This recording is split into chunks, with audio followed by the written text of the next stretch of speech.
Good evening. I'm Byron Scott with a CTV News update. Well, the investigation into that private plane crash in Virginia continues. Tonight we are learning that the military pilot who was sent to intercept the plane saw the aircraft's pilot slumped over the controls. For many across the region, the moment was sparked by a loud sonic boom. I was sitting in the family room and I heard this boom and the house kind of reverberated a little bit. The audio of what Pat Thornton heard yesterday afternoon was captured by Ring cameras across the region. So I came outside and everybody was outside. I don't know what it is, Pat. I don't know what it is. It was a sonic boom. I thought maybe it sounded like the explosion when they blow up a building. Someone else thought it was a bomb, but this one guy said he thought that was like something traveling faster than sound. It was around 3:30 in the afternoon. F-16 fighter jets were sent up from Joint Base Andrews and were traveling faster than the speed of sound, thus the sonic boom. It was very scary because it wasn't the sound of a gun. It wasn't the sound of something like right outside your door, but it seemed like it was maybe next door, and it was an unfamiliar sound. The planes from 3 air bases were sent up after a Cessna jet, which took off from Tennessee and bound for Long Island, turned around and headed to the D.C. area.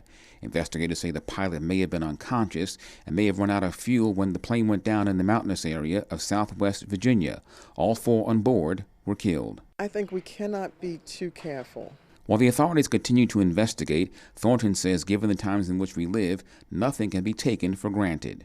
My thought is that if the aircraft did not respond to all warnings, all requests, we can't fly in no-fly zones and think that it's okay. And we can't get so lax that we presume that it's otherwise. I think if they took it down, they needed to take it down. No response in a no-fly zone with everything that we have our hands in right now, I think that it's the way of today, unfortunately. And the crash is being investigated by the National Transportation Safety Board. Well, 2 deadly collisions over the weekend, the first, which involved a vehicle and a motorcycle, took place Saturday near Curtis Drive and Branch Avenue in Temple Hills. The motorcyclist, an adult male, died of his injuries. A fatal pedestrian collision happening Sunday night around 10 o'clock on the 9400 block of Lanham 7 Road in Lanham. Police discovered an adult male in the roadway who was pronounced dead on the scene. The driver of the striking vehicle did not stay on the scene. If you have any information on the collision, call Crime Solvers at 1-866-411-TIPS. Meantime, police have identified the deceased motorcycle rider from a June 1st crash in Beltsville. 43-year-old Horace Taylor died from his injuries in a single vehicle crash near Powder Mill and Old Gunpowder Roads. Well, mother and daughter are arrested in connection with a murder of a close relative. The victim is 71-year-old Margaret Craig of Landover. The suspects are Craig's daughter, 44-year-old Candace Craig, and the victim's granddaughter, 19-year-old Celia Hardy. Police were called to the victim's house last Friday afternoon on a welfare check. Police found the decomposing body in the basement. Investigators say the victim was murdered on May 23rd and that both suspects tried to dispose of the remains. The cause of the death remains under investigation. Montgomery County reports its first case of measles. Officials say a county resident contracted the contagious virus. Health officials say anyone who visited the Cabin John ice rink in Bethesda on May 27th from 6 to 9 p.m. may have been exposed. If he visited an office building on the 16,000 block of Frederick Road on May 30th, he may have also been exposed. Early symptoms include fever, a runny nose, and coughing. Anyone who believes they may have contracted measles is asked to contact your health care provider immediately.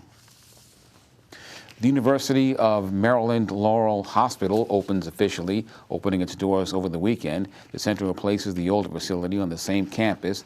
It's the first part of a multi-phase plan to create a health and wellness destination on campus. The $70 million facility has a 24/7 emergency care, 2 operating rooms, outpatient behavioral health services, and more. Phase 2 of the 26-acre campus includes demolishing the old facility to make room for additional growth and expansion. And you're watching CTV News. I'm Byron Scott. Coming up next, a look at Pride Month and what the family can do. Stay tuned.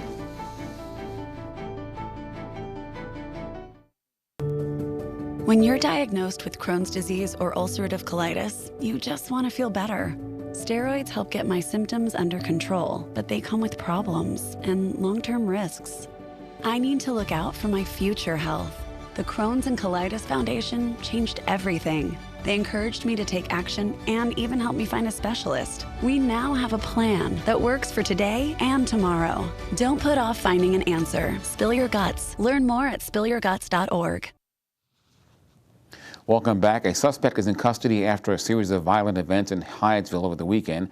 Hyattsville police say the suspect crashed a vehicle that had been stolen in a carjacking on the 3900 block of Hamilton Street. He then left the vehicle, attempted another carjacking in Driscoll Park, where he shot the victim.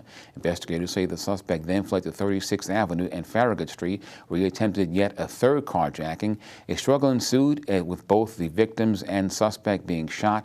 Several police departments are investigating the incidents. And the U.S. Marshal Service teams up with local law enforcement agencies for a crime-fighting initiative that netted dozens of fugitives. Operation Washout was a 4-week effort aimed at taking violent criminals off the street. Investigators say that of the 100 fugitives that were captured during the month of May, 17 were wanted for homicide, 19 for robbery. Operation Washout ran from May 1st through May 26th. And Montgomery County Police need your help in finding a man they say groped women in Bethesda. Investigators say a man riding an electric scooter knocked a woman to the ground on May 21st near Nicholson Lane. He then groped her. Officials say 2 other women reported that the same man touched them inappropriately 2 days later at Trolley Trail. The suspect, police say, is about 5 feet 10 tall, has short black hair, and was wearing black rimmed glasses. Anyone who thinks they may have been a victim is asked to contact Montgomery County Police. Well, Prince George's police will be back out tomorrow giving out free steering wheel locks. Officers will be passing out the free anti-theft devices to Hyundai and Kia drivers tomorrow from 2 to 5 p.m. Police have been handing out the docks due to an increase in Hyundai and Kia thefts. Tomorrow's event taking place at the Target parking lot at Brandywine Crossing Shopping Center. To get a lock, residents must show they own one of these types of cars. And imagine graduating from college and then you're out celebrating a ceremonial diploma that's stolen from your car. That's what happened to Jonathan Russell from Bowie State University. After getting his diploma, Russell and his folks were out to celebrate. That's when his car was broken into, his diploma was taken. Russell says also his laptop and iPad were also stolen. BSU President Dr. Aminta Bro wanted to fix the issue, so the university gave him a new diploma.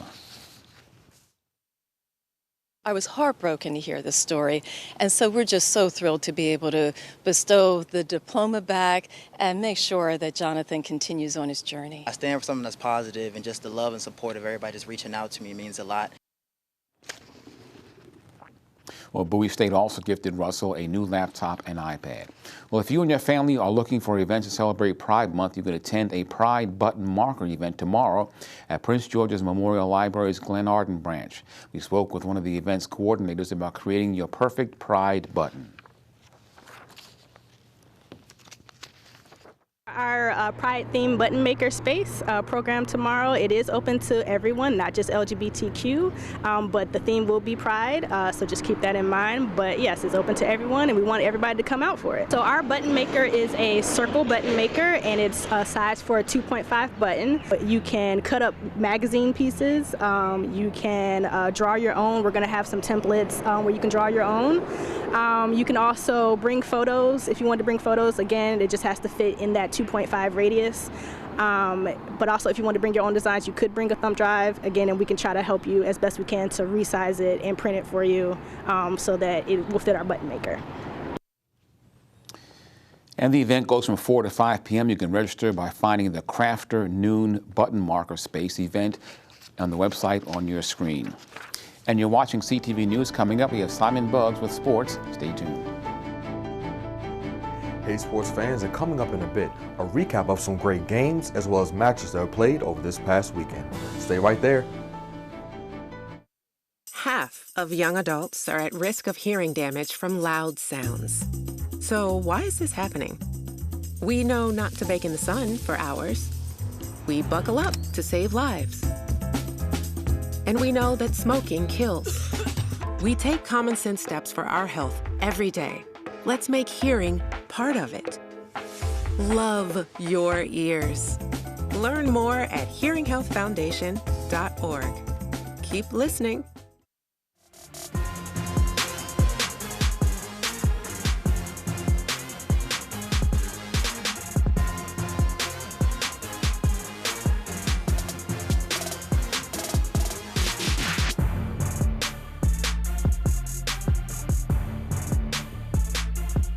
All right, everyone, it's time for your Monday sports page. We'll start with the MLB.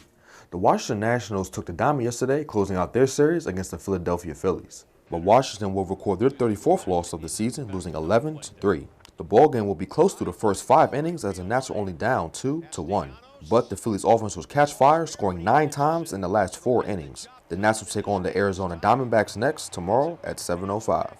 Now for the Birds, the Orioles wrapped up their series against the San Francisco Giants yesterday, winning 8-3. Both teams were scoreless through the first 2 innings, but Baltimore was scored 6 times in the 3rd inning, and the Giants weren't able to get back in the game. The Orioles went 2-1 in their series versus the Giants, and they'll begin their series against the Milwaukee Brewers tomorrow at 7:40.